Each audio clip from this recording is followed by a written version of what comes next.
For years, everyone laughed at him, just a broke janitor wasting his life cleaning up after others. But when he inherited a rusty old garage from his estranged uncle, no one expected what was hidden inside. The truth would change everything. Before we dive into this unbelievable story, make sure to subscribe, hit that like button, and turn on notifications. You won't want to miss what happens next. The last laugh, the fluorescent lights of Denton High School buzzed overhead, casting a sickly glow over the freshly mopped floors. Ethan Carter wiped the back of his hand across his forehead, smearing sweat and the faint scent of industrial cleaner. At 42, his body ached in ways he hadn't imagined possible at 20. Back then, he'd been the star of the auto shop, the guy everyone swore would make it big. Now he was just a janitor. The bell rang, signaling the end of another school day. Students flooded the halls, backpacks swinging, laughter bouncing off the lockers.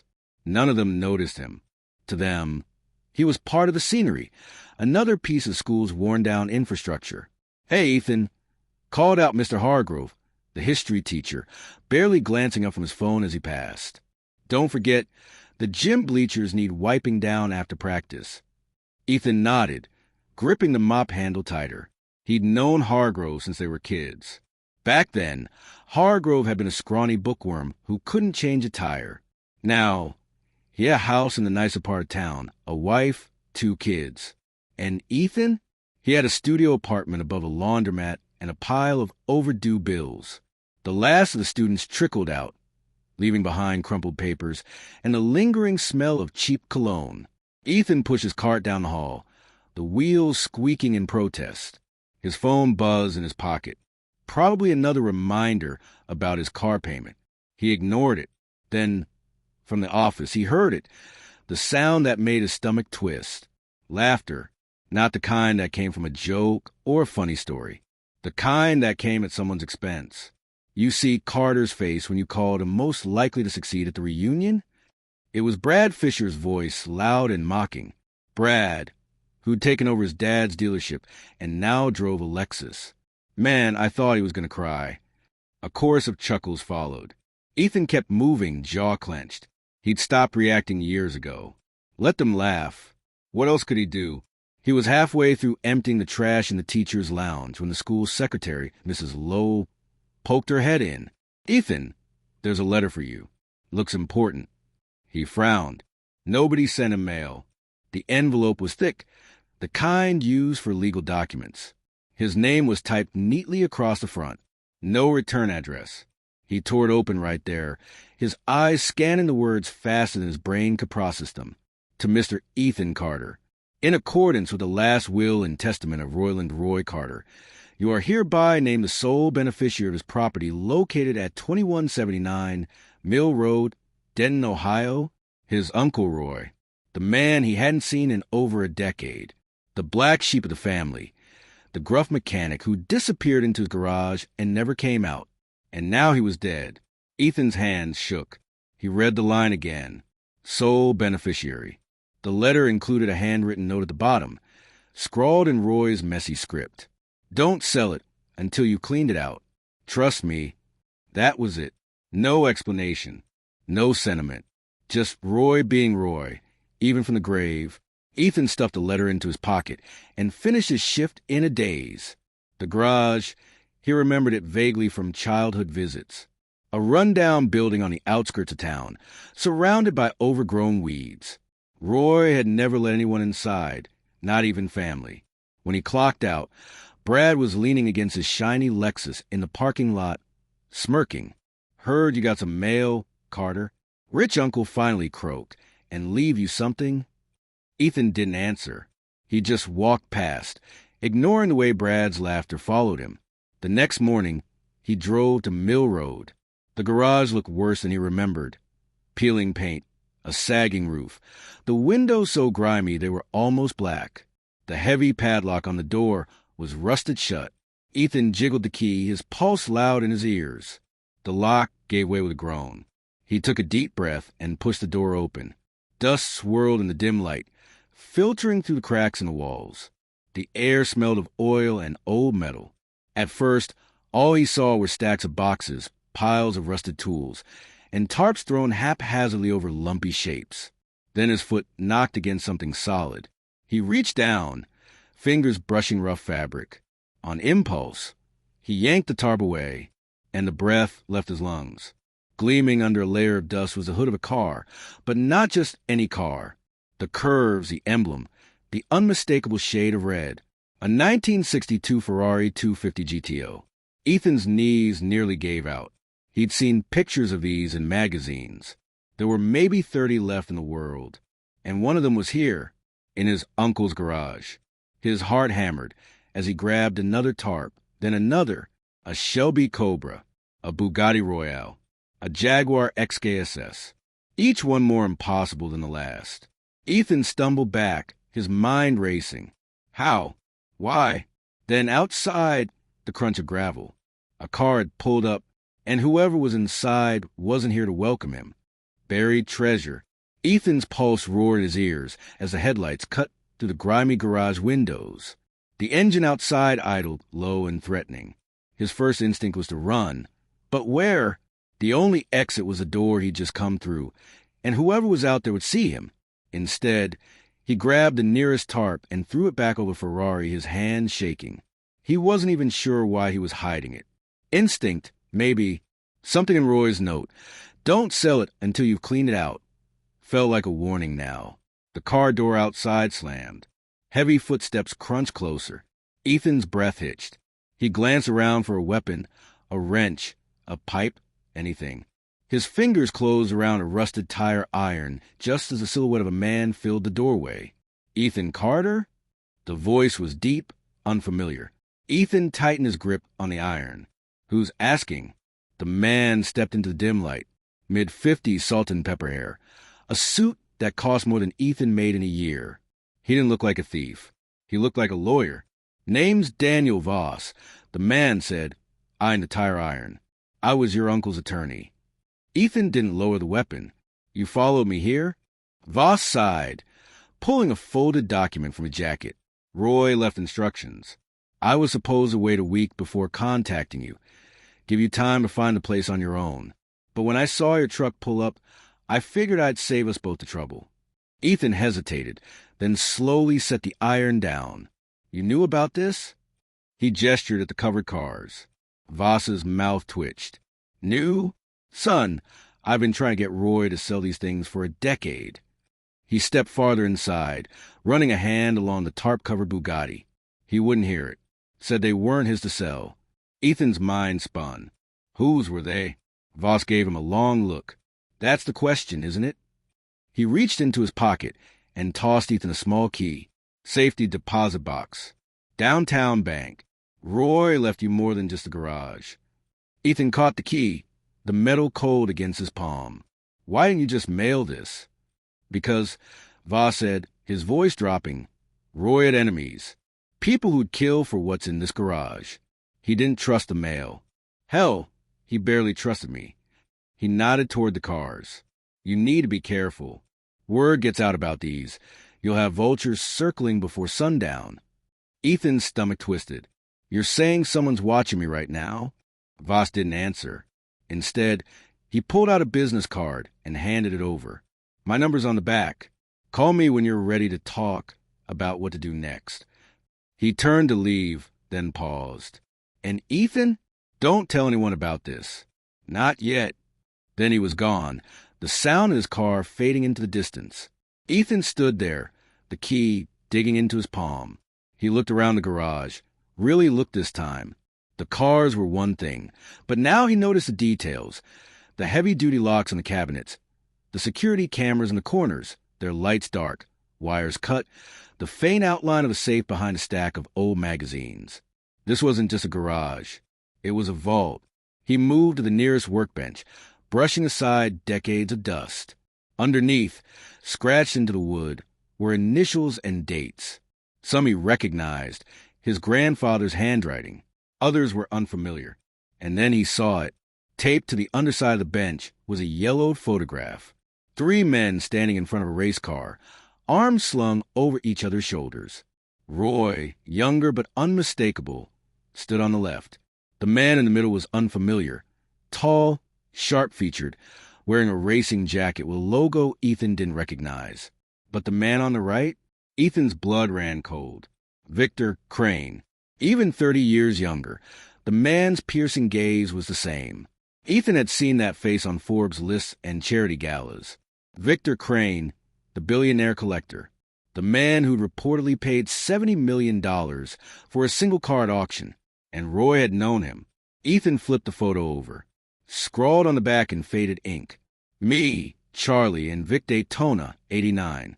Last good day. A noise outside made him freeze. Not an engine, the snap of a twig. Someone was out there. He stuffed the photo into his pocket and grabbed the tire iron again. The sound didn't come again, but the silence was worse. Moving quickly, he covered the cars as best he could, then killed the lights. The garage plunged into darkness. He waited, listening, for what felt like an hour. Nothing. Finally, he crept to the door and peered out. The street was empty. His truck sat alone, the morning sun glinting off the windshield. Ethan locked the garage behind him. The key Voss had given him burning a hole in his pocket. He needed to get to that bank.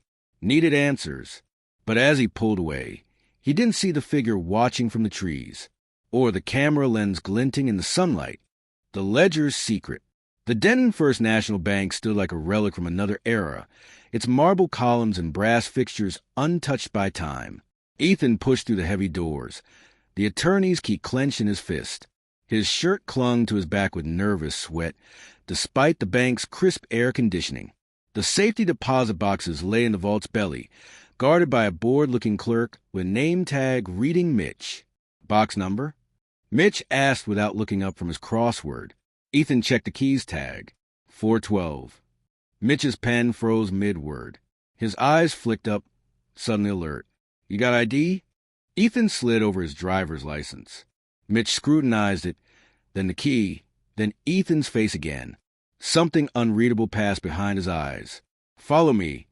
The vault door groaned open. Mitch led him past rows of gleaming metal boxes, stopping at one near the floor. Unlike the others, this one had 2 keyholes. You'll need this too. Mitch produced a second key from his pocket. Ethan frowned. Roy gave you that? Not Roy. Mitch inserted both keys simultaneously. The lady before him said one day a Carter would come asking. He turned the keys with a soft click. Guess today's that day. The box slid out heavier than Ethan expected. Mitch left him alone in the private viewing room, but not before throwing one last inscrutable look over his shoulder. Ethan lifted the lid. On top lay a leather-bound ledger, its pages brittle with age. Beneath it, a stack of yellowed racing photographs, a faded blue mechanic's jumpsuit folded neatly, and a gun, a sleek black 9mm, resting atop a manila envelope. Ethan's throat went dry. He reached past it, flipping open the ledger.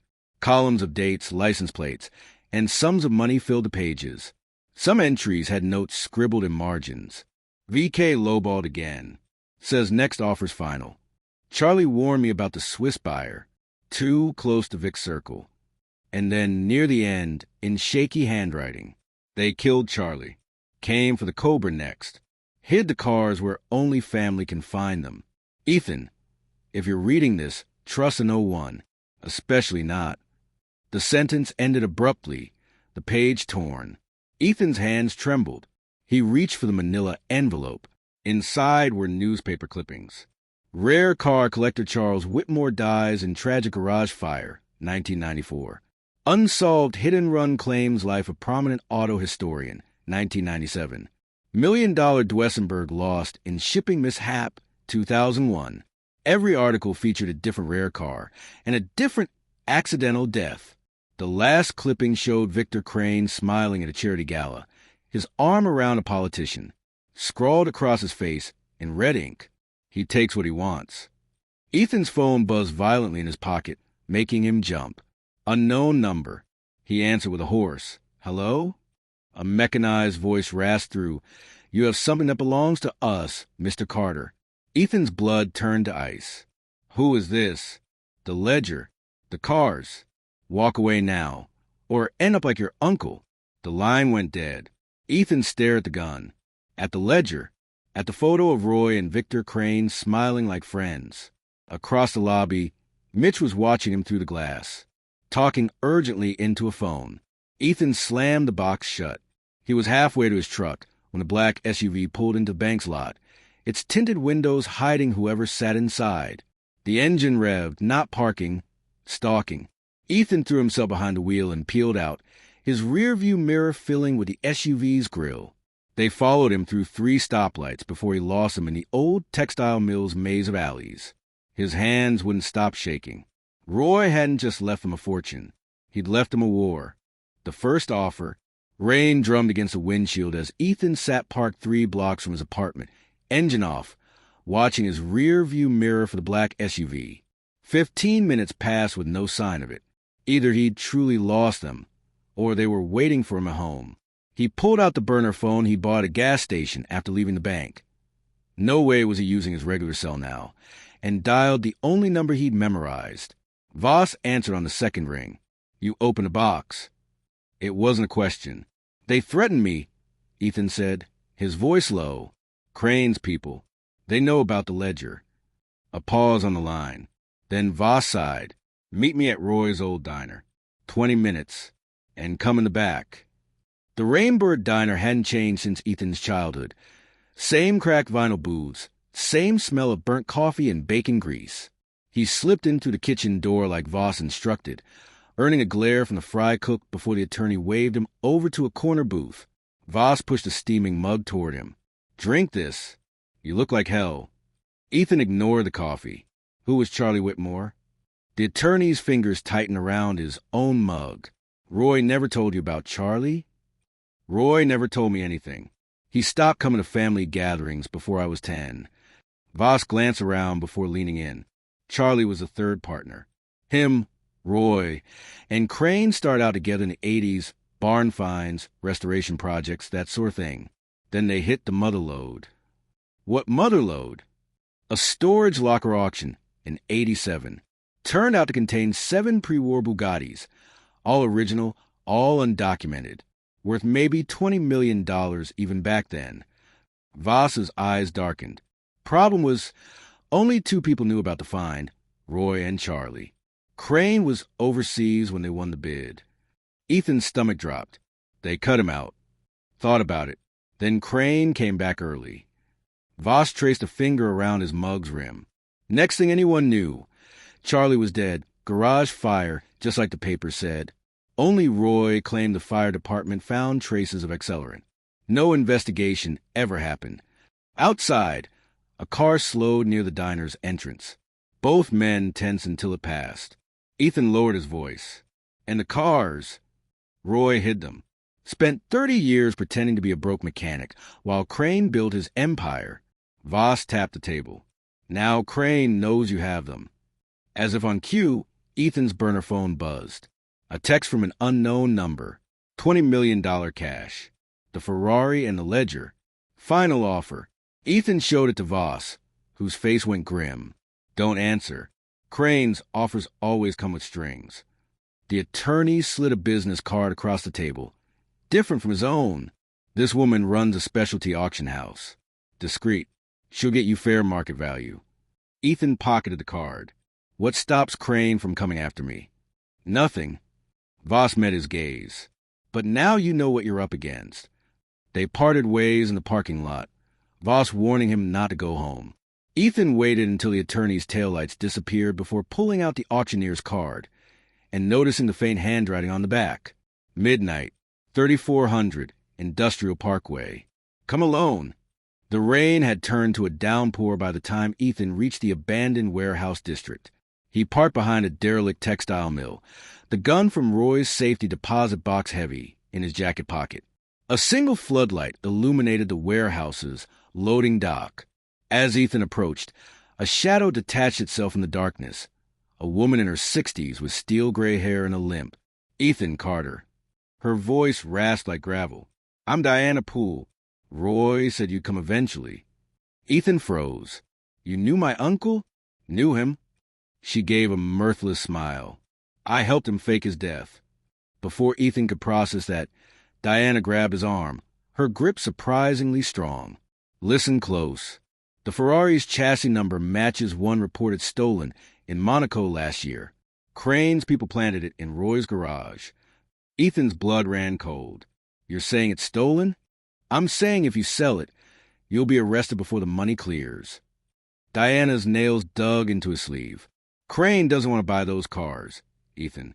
He wants to bury you with them. A noise echoed from the warehouse's depths, metal scraping concrete.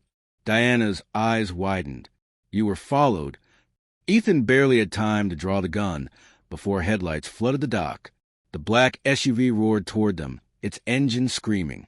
Diana shoved him sideways as the vehicle mounted the platform, shattering pallets in a spray of splinters. Ethan hit the concrete, rolling, the gun skittering out of reach. The SUV's doors flew open, and Victor Crane himself stepped out, impeccably dressed in a cashmere overcoat, his polished Oxfords crunching on broken glass. Ethan, he smiled like they were old friends. Let's talk about your uncle's debt. The trap, Victor Crane's polished smile, didn't reach his eyes. They remained cold, calculating, as he stepped over the shattered remains of a wooden pallet. His two bodyguards flanked him, their hands resting on holstered weapons. Ethan scrambled to his feet, his pulse hammering in his throat. Diana was nowhere in sight. She'd vanished into the shadows the moment Crane appeared. Dead. Ethan spat, edging toward where the gun had slid under a stack of crates. Roy owed you nothing. Crane chuckled, the sound like ice cracking. Oh, but he did. That Ferrari you found? The Shelby? The Bugatti? He shook his head. They were mine long before Roy stole them. Ethan's fingers brushed against cold metal under crates. He kept his voice steady.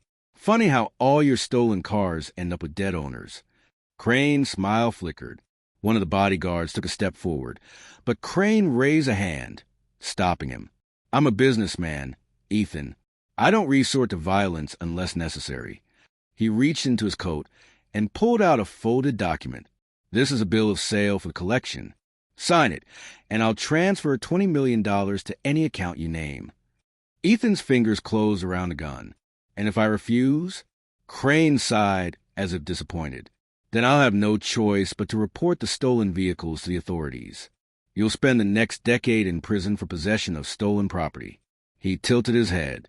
Assuming you make it to trial. The threat hung in the air. Ethan could feel the weight of the gun in his hand, but he hesitated. Shooting Crane wouldn't solve anything. It would only make him a murderer. A crash echoed from deeper in the warehouse.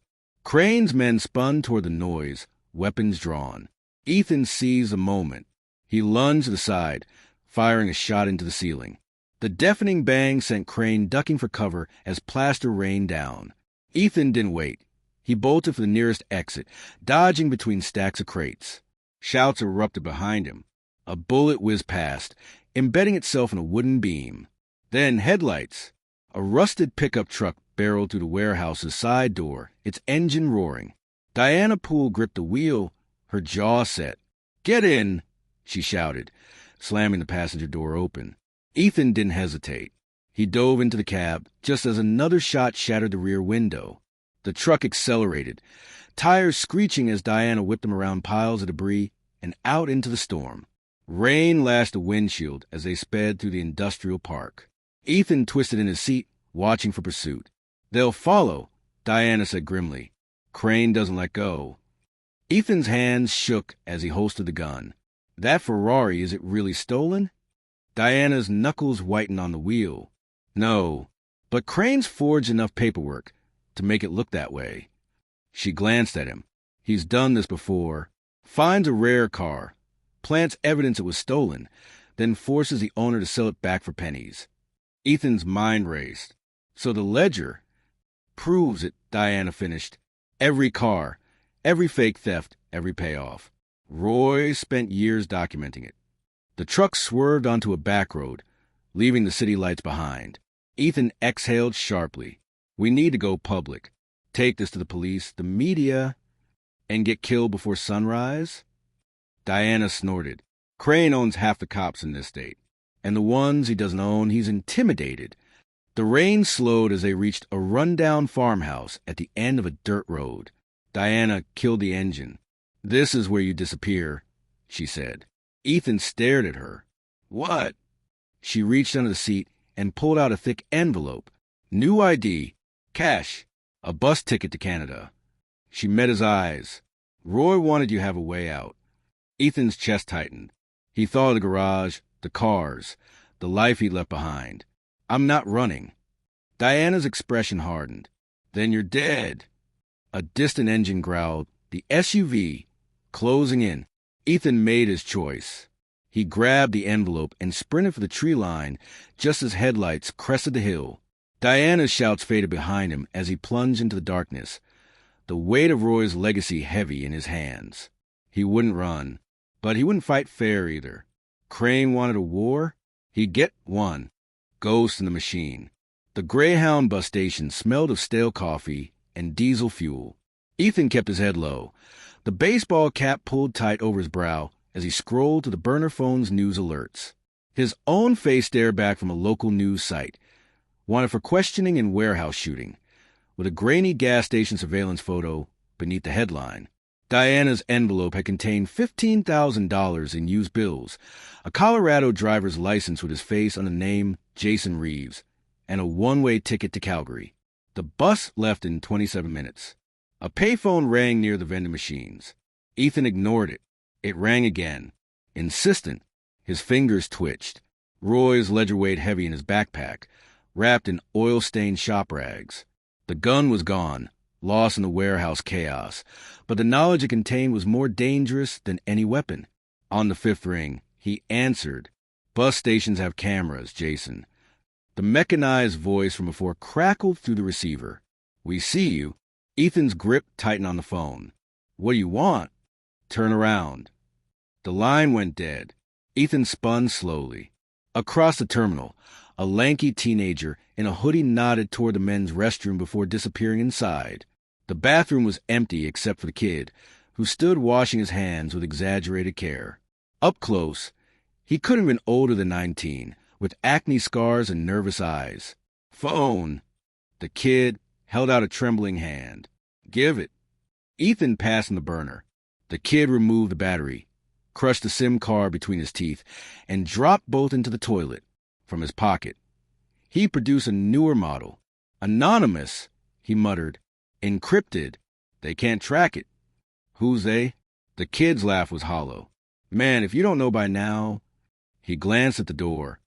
"Check the mirror." Ethan turned. Taped to the glass was a photo of his apartment building. Current, judging by the Halloween decorations on the landing. Someone had drawn a red X over his window. "Crane's guys tossed your place last night," the kid said. "Found your little sister's college info in your desk." Ice flooded Ethan's veins. "Lena has nothing to do with this. Tell that to the guys watching her dorm." The kid edged toward the door. "There's a black Cadillac parked outside your mom's nursing home, too." Ethan grabbed his arm. "Who sent you?" "Lady with a limp. Said to tell you." The kid swallowed hard. "The cars aren't the real collection. The real prize is in the Cobra's trunk." Then he was gone, slipping through the door like smoke. Ethan's reflection stared back at him, pale under the fluorescent lights. The bus to Canada would leave in 18 minutes. The ticket burned in his pocket. He thought of Lena, studying for her nursing finals, of his mother, who still asked about Roy sometimes, unaware her brother had been murdered. The payphone rang again. This time, Ethan didn't answer. He walked past the boarding gates, past the snack bar, out into the parking lot, where a rusted Pontiac waited with the keys tucked above the visor. Diana's work, no doubt. The garage was exactly as he'd left it, though the broken lock had been replaced. Ethan disabled the new alarm of the code Roy always used, Lena's birthday, and slipped inside. The Cobra sat under its tarp, pristine as the day it rolled off the line. Ethan popped the trunk. No gold, no cash, just a single black case the size of a shoebox. The latch clicked open. Inside lay a stack of VHS tapes labeled in Roy's handwriting, a Sony Handycam, and a notarized affidavit dated 3 days before Roy's heart attack. Ethan loaded the first tape into the camera. The footage showed a younger Crane standing in what looked like a storage unit, handing a wad of cash to a man in a police uniform. The Whitmore situation is handled. Crane said on the grainy audio. Make sure the fire report says faulty wiring. The next tape showed Crane discussing falsified ownership papers with a man at a DMV office. Then another of him laughing as associate bragged about intimidating a widow into selling her late husband's Duesenberg for scrap value. Roy hadn't just hidden cars. He'd built a time bomb. Ethan's new phone buzzed. A known number. He answered. Diana's voice strained. They're coming. You have 5 minutes. The line cut out. Outside, engines growled. Not the black SUV this time. 2 motorcycles and a box truck, their headlights cutting through the pre-dawn gloom. Ethan grabbed the case. He was out the back window when the first Molotov crashed through the front door. Flames engulfed the garage, lighting the sky orange as Ethan sprinted through the adjacent junkyard. Behind him, the Cobra's fuel tank exploded in a fireball that shook the ground. They'd destroy the cars, the evidence, everything. But they didn't know about the tapes. Ethan clutched the case tighter as he vaulted over a chain-link fence. Crane wanted to play dirty? Fine. Now the whole world would see how the game was really played. The unraveling. The fire truck sirens wailed in the distance as Ethan crouched behind a dumpster 2 blocks from the burning garage. Flames licked the pre-dawn sky, casting long shadows across the alley. His hands shook as he scrolled to the contacts on his encrypted phone. Only one number programmed in, D. Poole. She answered on the first ring. You're alive. Barely. Ethan watched embers float over the rooftops. They torched everything. A pause. Then Diana's voice, tight with urgency. The tapes? Safe. He gripped the black case tighter. But Crane's people are hunting me in the open now. I need leverage. Diana exhaled sharply. There's a reporter. Sarah Chun, investigative journalism at the Chicago Sentinel. She's been digging into Crane's auction deals for months. Ethan remembered the name from one of Roy's newspaper clippings, a small piece questioning irregularities in a classic car sale. You trust her? No, but she hates Crane more than we do. A keyboard clattered in the background. I'm texting you an address. Be there at noon. The line went dead. Ethan waited until the alley emptied of fleeing bystanders before moving. He kept the back streets, the case tucked under his jacket, until he found a 24-hour laundromat where he could change into the spare clothes from Diana's envelope, jeans, a plain gray hoodie, work boots. He studied his new ID in the cracked mirror, Jason Reeves, 38, Denver, Colorado. The photo was definitely him, but he had no memory of it being taken. The burner phone buzzed with Diana's coordinates. A coffee shop near the university. Sarah Chun was already seated in a corner booth when Ethan arrived, her press badge visible on the table beside a recording device. Early 30s, sharp-eyed, with her dark hair pulled into a no-nonsense ponytail. She didn't look up from her laptop as Ethan slid into the opposite seat. You're late, she said. Ethan kept his voice low. You're exposed. He nodded toward the front window where a man in a suit lingered near a parked car. That's Crane security. They followed you. Sarah snapped her laptop shut. I know. They've been following me for weeks. She finally met his gaze. You're the janitor with the garage.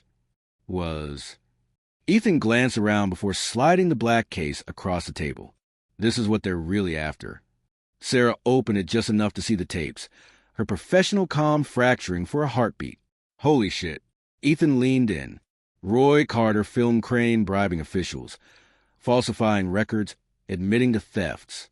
There's footage of him discussing Charlie Whitmore's murder. Sarah's fingers hovered over the case. This could put him away for life. It could also get you killed, Ethan said. They burned down a building to stop this from getting out. Outside, the suited man was on his phone now, eyes locked on the cafe. Sarah snapped a photo of him with her phone. That's Mercer, Crane's head of security. She pocketed the case. I'll need 48 hours to verify the tapes and get legal protection. Ethan shook his head. They're watching your office. You're home, which is why I'm not going to either. Sarah stood, tossing cash on the table. There's a safe house. My editor set up after someone slashed my tires last month. She handed Ethan a key card. Room 312 at the Fairview Motel. Meet me there tomorrow night. Ethan didn't take it. They'll track you. That's the point. Sarah's smile was razor thin. While they're chasing me, you'll be doing what Roy should have done years ago. Ethan frowned. What's that? Sarah shouldered her bag. Take the fight to Crane. She was out the door before Ethan could respond, striding straight past Mercer, who immediately followed. Through the window, Ethan watched her deliberately slow her pace, letting the tail keep up. The key card remained on the table. Ethan turned over. Written on the back in tiny letters. Ask Diana about the vault. The Fairview was a trap, and Sarah Chun had just walked into it willingly. Ethan's phone vibrated, a news alert. Breaking. Explosion at historic garage. Arson suspected. The accompanying photo showed flames consuming Roy's life's work. But as Ethan zoomed in on the crowd of onlookers, his breath caught. Standing at the edge of the frame, partially obscured by smoke, was a figure in a familiar leather jacket. Diana Poole, watching the fire with a smile. The Judas kiss. The Fairview Motel's neon sign flickered like a dying heartbeat, casting intermittent red glow over a cracked parking lot. Ethan watched from a bus stop across the street, the key card burning a hole in his pocket. Room 312's curtains were drawn, but faint light seeped through the edges. Someone was inside. His new phone buzzed. Unknown number. She's not who you think. Ethan stared at the message. Before he could react, another followed. Check the safety deposit box again. Bottom panel lifts. The bus stop bench creaked as Ethan sat heavily. He'd missed something. The bank, the ledger, Roy's clues. There had to be more. A shadow moved behind room 312's curtains. Ethan dialed Diana's number. It rang twice before going to voicemail, her crisp tone unchanged. You've reached Diana Poole. Leave a message. He tried Sarah next. Straight to voicemail. Across the street, the motel room's door opened. A housekeeper stepped out, pushing a cart of towels. The room behind her lay dark and empty. Ethan exhaled. Sarah wasn't there. The key card was bait, just like he'd suspected. But for whom? The downtown bank was closed at this hour, but Mitch, the night clerk, had known Roy. Worth a shot. Ethan circled the block twice before approaching the bank's rear entrance. Through the glass doors, he spotted Mitch at his desk, nursing a thermos under the vault's glow. Ethan knocked. Mitch jumped and squinted. Recognition flashed. He unlocked the door just enough to hiss. Are you insane? Crane's got eyes everywhere. I need to see the box again. Mitch hesitated, then pulled him inside. 5 minutes. The vault smelled of cold metal and old paper. Box 412 slid out with a whisper. Ethan pried at the bottom. Nothing. Then he noticed the tiny scrape marks near one corner. Pressure at just the right spot made the false bottom lift. Beneath lay a single key on a fob embossed with starlight storage, Unit B14, and a note in Roy's handwriting. If you're reading this, Diana betrayed me. She's Crane's inside woman. The real evidence is at Starlight. Don't trust anyone. Ethan's vision tunneled. Diana, the one who'd helped him, warned him, given him the tools to run, was working for Crane? Mitch cleared his throat. Time's up. Ethan pocketed the key. One last thing. Those security cameras from the garage. Roy ever accessed the footage? Every week like clockwork. Mitch lowered his voice. Had me burn copies to a drive he kept in. He froze. Ethan followed his gaze to the security monitor. 2 black SUVs had just pulled up out front. Mitch shoved him toward the back. Go! Ethan sprinted through the employee exit as the front door shattered. Tires screeched behind him as he dove behind a dumpster. His phone lit up with a new message. Sarah's number, but the words weren't hers. We have the reporter. Come alone or she dies. Attached was a photo. Sarah bound to a chair, blood trickling from her temple. Behind her, a concrete wall spray-painted with starlight storage. The trap was set, and Ethan now held the one thing that could spring it. He gripped the storage key until the metal bit into his palm. Diana's face flashed in his memory, her smirk watching the garage burn. Roy's warning echoed. Don't trust anyone. Ethan stood, the key cold in his fist. Time to see who was really playing whom. The devil's bargain. The Starlight storage facility loomed in the industrial district like a graveyard of forgotten things. Chain-link fences topped with razor wire glinted under the moonlight, and a flickering sign cast long shadows across rows of identical metal units. Ethan crouched behind a delivery truck across the street, studying the layout. Unit B-14 would be near the back.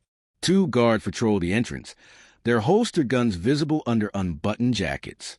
Crane wasn't taking chances. His phone buzzed. Another message from Sarah's number. Midnight. No weapons, or she bleeds out. A second image followed. Sarah's wrist slashed shallowly, blood dripping onto concrete. The timestamp in the corner read 11:47 p.m. 13 minutes. Ethan checked the pistol tucked into his waistband. A .38 snub nose he'd taken from Mitch's desk. Not much, but enough. He circled the block, approaching from the rear, where the fence was partially hidden by overgrown shrubs. The razor wire tore his jacket as he vaulted over, landing silently in the gravel. Shadows moved near Unit B-14, 3, maybe 4 armed men. One stood guard outside the roll-up door while the others paced, radios crackling. Ethan's fingers tightened around the key in his pocket. Then a voice from behind. Drop the gun. Cold metal pressed against his neck. Ethan slowly raised his hands, letting the .38 clatter to the ground. Turn around. He turned to face Diana Poole. She looked different. No limp, no weathered exhaustion. Her hair was dyed blonde, her posture rigid, her eyes calculating. The revolver in her hand didn't waver. You set me up, Ethan said. Diana smirked. Roy set himself up. All I did was help Crane clean up the mess. She gestured with the gun. Walk.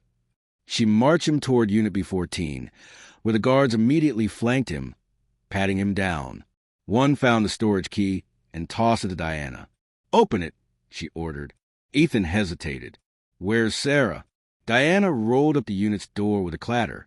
Inside, Sarah Chun slumped against a stack of tires, her wrists bound with zip ties, a gag in her mouth, a deep-cut martyr forehead, her left eye swollen shut.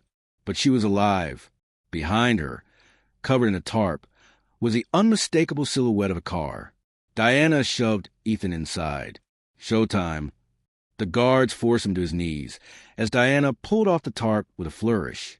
The 1962 Ferrari 250 GTO, the same one supposedly destroyed in the garage fire, gleamed under the unit's bare bulb. Surprise, Diana said. We swapped it before the flames. Crane always gets what he wants. Ethan stared at the Ferrari. Then why bring me here? Diana tossed the key at his feet. Because Roy rigged this one. Some kind of lock mechanism on the trunk. We can't open it without destroying what's inside. She crouched to his level. But you can... Sarah made a muffled sound through her gag, shaking her head violently. Ethan picked up the key. What's in the trunk? Diana's smile turned vicious. The only copy of Roy's master tape. The one that proves Crane ordered Charlie Whitmore's murder. She pressed her gun to Sarah's temple. Open it or she dies here. Ethan met Sarah's good eye. A silent, understanding pass between them. He stood slowly. You're sure you want me to do this? Diana cocked the hammer. Now. Ethan walked to the Ferrari. The key slid into the trunk's lock with a soft click. Then everything happened at once. Sarah kicked out, knocking Diana off balance. The gun fired wild, ricocheting off the metal walls. Ethan yanked the trunk open, not to reveal a tape, but a blinking device wired to a dozen sticks of dynamite. Roy's final surprise. Ethan didn't hesitate. He grabbed Sarah, dragging her out as the guard shouted. Diana's scream was cut short by the deafening blast. The shock wave threw them forward as Unit B-14 erupted in flames. Ethan rolled, shielding Sarah as debris rained down. When the dust settled, half the storage facility was gone, along with the Ferrari, Diana, and Crane's men. Sarah gasped as Ethan cut her zip ties. You knew? Ethan pulled her up. Roy's note said not to trust anyone. I figured the trunk was rigged. He coughed, wiping ash from his face. But we're not done yet. Sarah stared at the inferno. The master tape was never in the car. Ethan pulled a USB drive from his pocket, the one Mitch had slipped him at the bank. Roy made copies. This ends tonight. Sirens wailed in the distance. Crane's empire was about to burn hotter than a stolen Ferrari. The checkered flag, the Chicago Sentinel's midnight edition, hit the streets with a thunderclap. Billionaire collector linked to murder, arson and explosive tapes. Ethan watched from a diner across town as the news van swarmed Crane Tower. On the television above the counter, a handcuffed Victor Crane was being perp-walked past a gauntlet of flashing cameras, his cashmere coat draped over his shoulders like a fallen king's robe. Sarah Chen's voice played over the footage. These recordings reveal a decades-long pattern of intimidation, theft, and at least 3 homicides tied to classic car acquisitions. The diner's door chimed. Mitch slid into the booth, his hands shaking around a coffee mug. They arrested Mercer an hour ago, singing like a canary to save his own skin. Ethan stirred his own coffee, watching the cream swirl. Diana? Body still in the rubble. Mitch lowered his voice. The USB was genius. How do you know Roy had copies? Ethan tapped the side of his head. He taught me when I was 12. Always keep a spare, kid. The TV cut to footage of the FBI hauling crates from Crane's penthouse. Stolen artwork, vintage watches, and a wall-sized vault containing titles for over 24 rare cars. The crawl at the bottom read, estimated $175 million collection to be returned to rightful owners. Mitch whistled. What about Roy's cars? The ones that survived? Ethan slid an envelope across the table. Inside was a deed for a newly registered nonprofit, the Royland Carter Automotive Foundation, providing vocational training for at-risk youth. Lena's handling the paperwork, Ethan said. We're turning the salvage into a free garage. Teach kids what Roy taught me. Mitch grinned. He'd hate that. Roy never worked for free. Ethan's smile faded as he looked out the window. A black sedan with tinted windows idled at the curb. The license plate matched one from Roy's ledger, a Crane Company car. Mitch followed his gaze. You expecting company? Ethan stood, dropping cash on the table. Stay here. The sedan's window rolled down as Ethan approached. Not Mercer or another enforcer, just an elderly man in a chauffeur's cap. Mr. Carter. His voice crackled with age. Mr. Whitmore sends his regards. Ethan's blood ran cold. Charlie Whitmore's dead. The old man chuckled, producing a yellowed photo, the same one from Roy's garage, but intact. 3 young men at Daytona, Roy, Crane, and a grinning stranger with Charlie embroidered on his racing jacket. Some ghosts outlive their stories, the driver said. He handed Ethan a small box. Charlie says you earned this. Inside lay a vintage Shelby key fob and a slip of paper with GPS coordinates. The window rolled up before Ethan could respond. The sedan pulled away, leaving him standing on the curb with the past heavy in his hands. Back inside, Mitch was staring at the TV, where Sarah was now standing before a podium, fielding questions. The Chicago Sentinel will continue investigating the underground classic car trade, she declared, her bruised face set with determination. Ethan's phone buzzed. A text from an unknown number. The Cobra survived. Garage fire was a decoy. Come see what else Roy left you. Attached was a photo, a gleaming silver Shelby Cobra parked in a hangar, sunlight glinting off its curves. Behind it, row after row of covered classics stretched into the distance. Mitch peered over his shoulder. Son of a bitch. He had 2 garages. Ethan pocketed the phone, watching Sarah on screen. The crawl beneath her now read, Whistleblower remains at large. He left the diner without looking back. Some legacies weren't about money or revenge. They were about the road ahead. Did this story inspire you? Real change starts with courage. Like, share, and subscribe for more tales of ordinary people who dare to fight back. Who should we feature next? Comment below. End scene.